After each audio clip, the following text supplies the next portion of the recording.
Hi, my name is Kate McLeod and I'm the head of School and Teacher Services at the High Museum of Art. The High has over 17,000 works of art in the collection, and we're so excited that you're going to see a few of them today.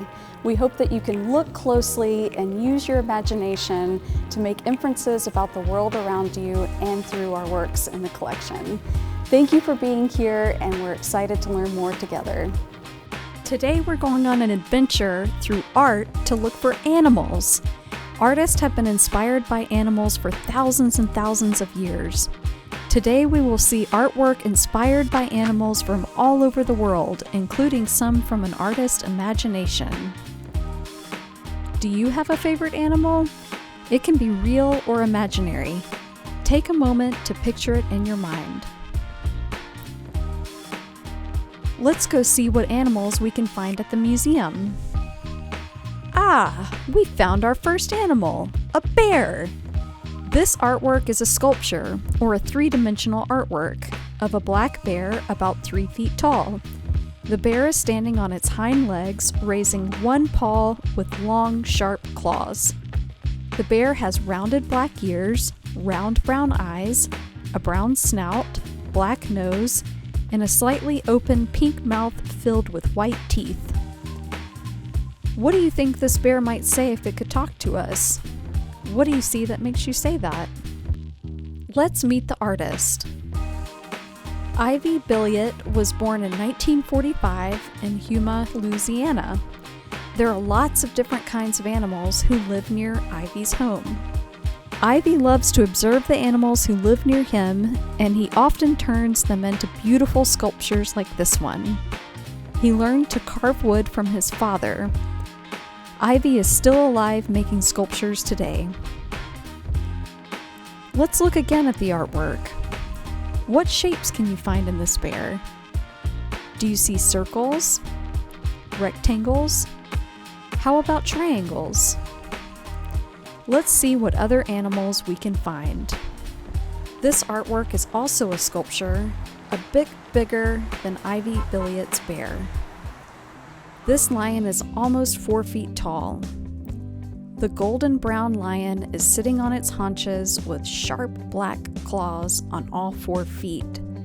The lion has a shaggy mane around its neck and head, framing a face with round yellow and black eyes, a pink nose, white snout and chin, and a slightly open pink mouth. A pink tongue pokes out between sharp yellow teeth. Let's make our best lion face. How about a lion's roar? Let's do it together. Ready? 1, 2, 3. Now let's meet the artist. Felipe Benito Archuleta was born over 100 years ago in 1910 in New Mexico in the United States. He worked as a carpenter, someone who makes things out of wood, for over 30 years. When he was 55, he began to create sculptures of animals like this one. He used the tools from his work as a carpenter. He started by making sculptures of animals that he saw every day in his town in New Mexico, like sheep, rabbits, and cats. Later, he decided to start making animals from faraway places that he had only ever seen in magazines or books, like this lion.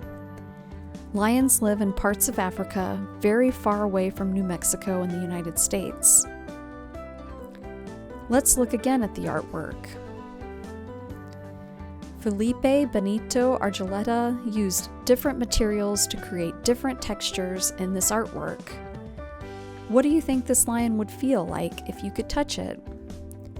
Can you tell what materials the artist used? To create this lion's body, he carved wood and covered the wood with glue and sawdust. The mane is made of hemp, a thick, scratchy plant used to make rope. He even used round marbles to create the lion's eyes. What are some of your favorite materials to use when making artwork? Are you ready for another artwork? This artist created a picture with canvas and paint. He also used lines, shapes, colors, and textures to create this painting. He included so many details that it almost looks real. This painting is a big rectangle, about 3.5 feet tall and almost 6 feet wide. In the foreground, or the front of the painting, is a grassy field filled with different types of plants, several gray-brown rocks, and a few small brown, white, and black birds hiding in the grass. On the right side of the painting, a river flows. A small empty boat rests near the bank on some rocks. In the midground or middle of the painting, there is a bridge over the river. A white horse and a brown horse pull a carriage with 3 people and a load of hay across the bridge toward the grassy field where a group of brown and white cows graze and rest in the grass. In the background, large leafy trees reach into the distance under a bright blue sky full of white puffy clouds. On the left-hand side of the painting, in the distance, sits a shadowy farmhouse. Can you find all the animals? Let's meet the artist, James McDougall Hart. James McDougall Hart was born in Scotland almost 200 years ago in 1828. James and his family moved to the United States of America when he was a young child. When he grew up, he learned to make signs and carriages, perhaps like the one we see in this painting, and later went to school to study art. He became a teacher for other artists. Now, let's pretend we can jump inside this painting. What might you feel? Hear? Smell? What do you see that makes you say that?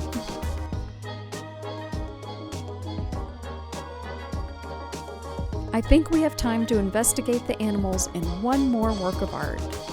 In this small picture made with crayons, a 4-legged blue animal with a long tail, hooves, pointy ears, and a snout stands in the center. Behind the blue animal is a person with light skin and black hair wearing a purple shirt and hat. Behind this person is a green field with 1 brown cow. On the left of the drawing is a person's face with dark skin and closed eyes. Red, white, and gray plants seem to grow out of the head, almost like a beautiful hairstyle or hat. On the right side of the picture, more red, white, and gray flowers grow. In front of these flowers stands a person with light skin wearing a black dress and black hat. Underneath the blue animal are small drawings of several other animals. This artwork is absolutely filled with all different kinds of lines, shapes, and colors. Let's meet the artist. Nellie Mae Rowe lived very close to Atlanta in Vinings, Georgia.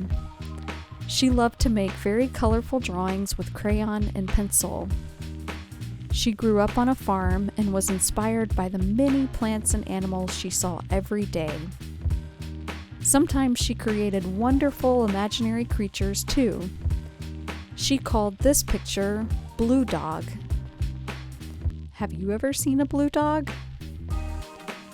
What kinds of lines, shapes, and colors can we find in this picture?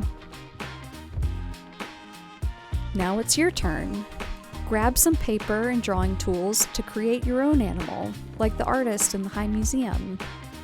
Think of one of your favorite animals. It can be real or imaginary. Let's start with the body.